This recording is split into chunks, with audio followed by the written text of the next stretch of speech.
Bismillahirrahmanirrahim. Assalamualaikum warahmatullahi wabarakatuh. Perkenalkan, nama saya Muhammad Rifal Raffi Ali dengan NIM 21024414005. Saya dari mahasiswa Fakultas Teknik Informatika Universitas Islam Makassar.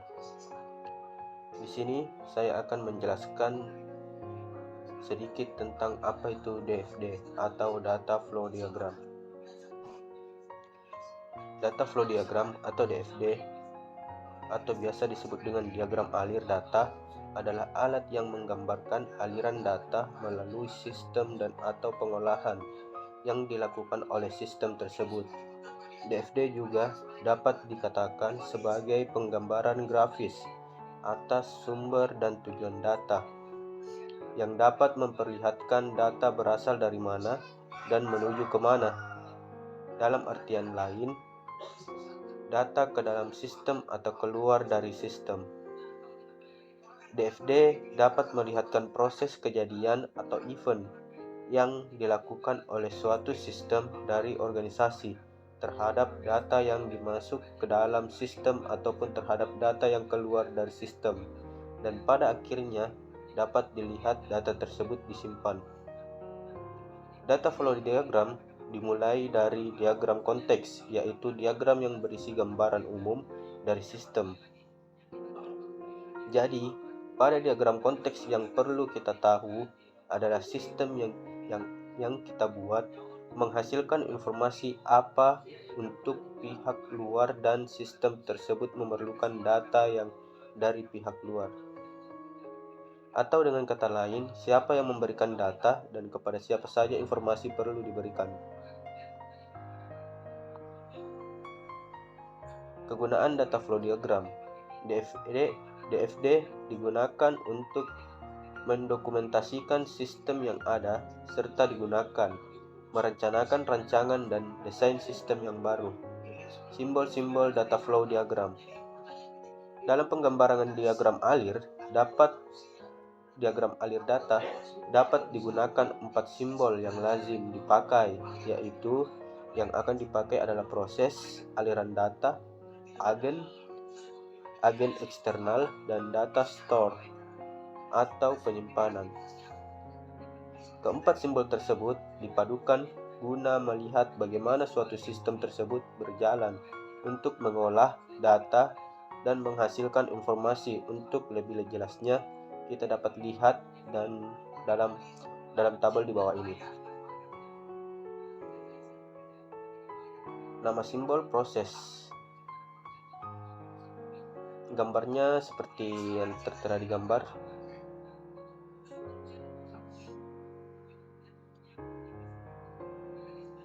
Gen and Sarson, bentuk menurut Gen and Sarson.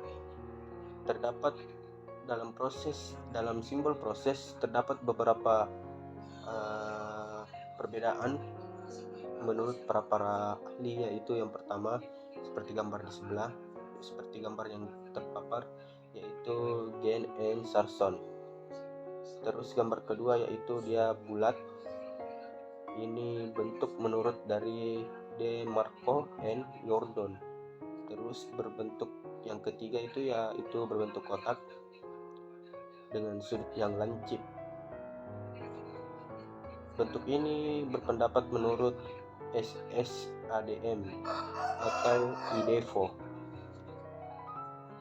tapi memiliki keterangan yang sama, yaitu kerja yang dilakukan pada atau sebagai respon terhadap aliran data masuk atau kondisi. Proses dilakukan oleh orang atau mesin komputer, contoh mengirim, penagihan kas, penjualan, membuat order, proses pesanan anggota. Selanjutnya aliran data. Aliran data sendiri bentuknya seperti tanda panah, menunjukkan input data ke proses atau output data. Selanjutnya agen eksternal. Agen eksternal terdapat dua pendapat. Yang pertama bentuknya persegi kotak dan yang kedua bentuknya persegi panjang, di mana yang persegi kotak menurut Gen and Sarson dan persegi panjang menurut De Marco and Jordan.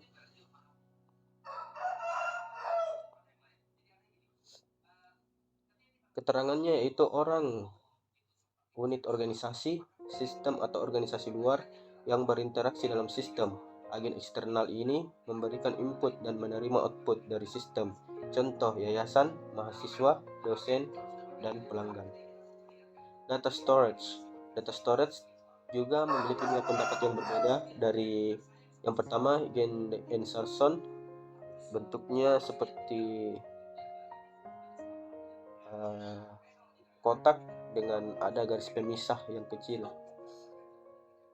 Terus bentuk DeMarco yaitu di mana tulisan objek, di atas tulisan objek ada garis dan di bawah tulisan objek ada garis juga, seperti gambar yang telah terlampir. Itu menurut DeMarco and Jordan. Keterangannya yaitu penyimpanan data yang ditunjukkan untuk penggunaan selanjutnya. Data storage atau simpanan data dapat berupa suatu file atau suatu sistem database dari suatu komputer, suatu arsip atau dokumen buku.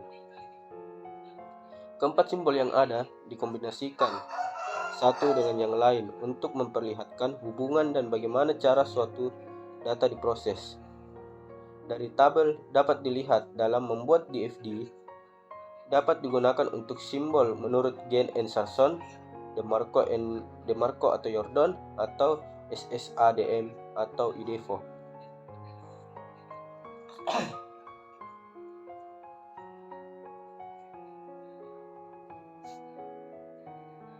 Contoh membuat data flow diagram.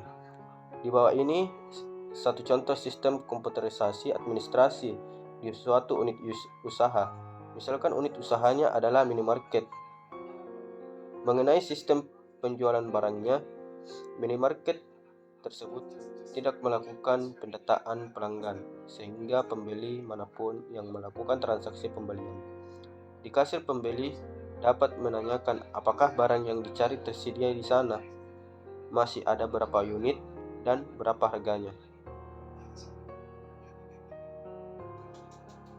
Pada gambar yang telah terlampir adalah contoh diagram konteks sistem penjualan barang di suatu minimarket.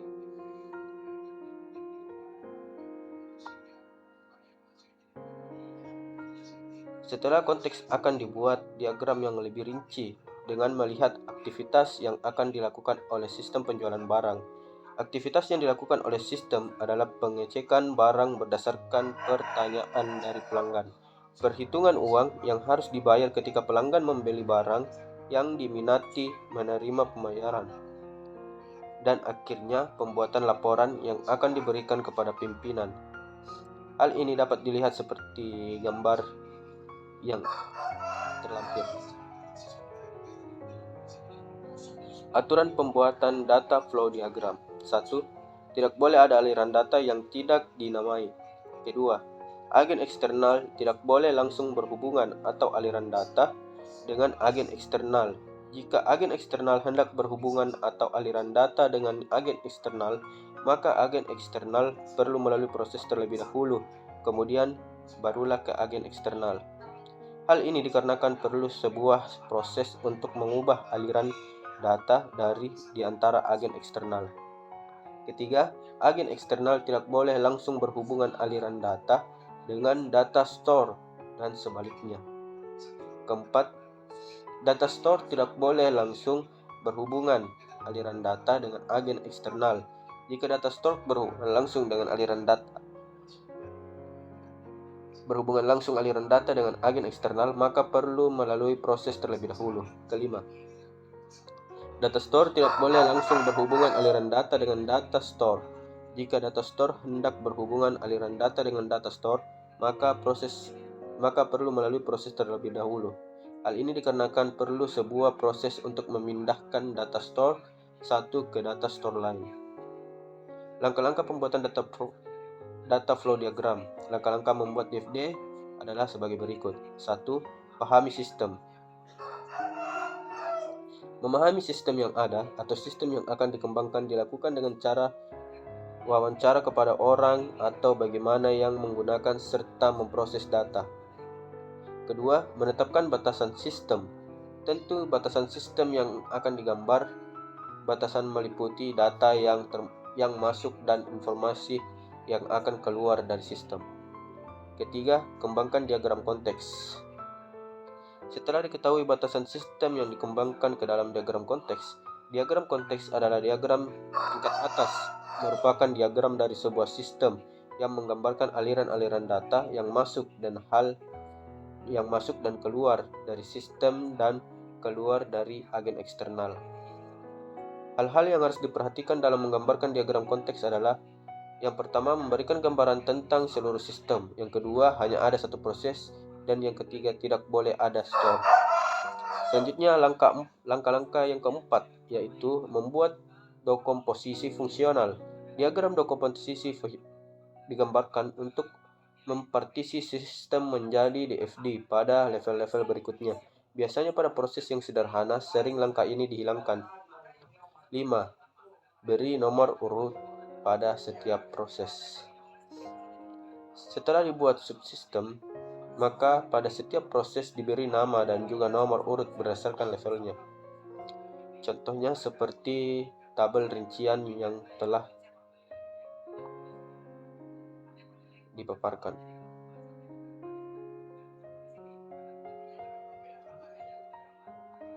Mungkin itu penjelasan singkat tentang DFD dari saya.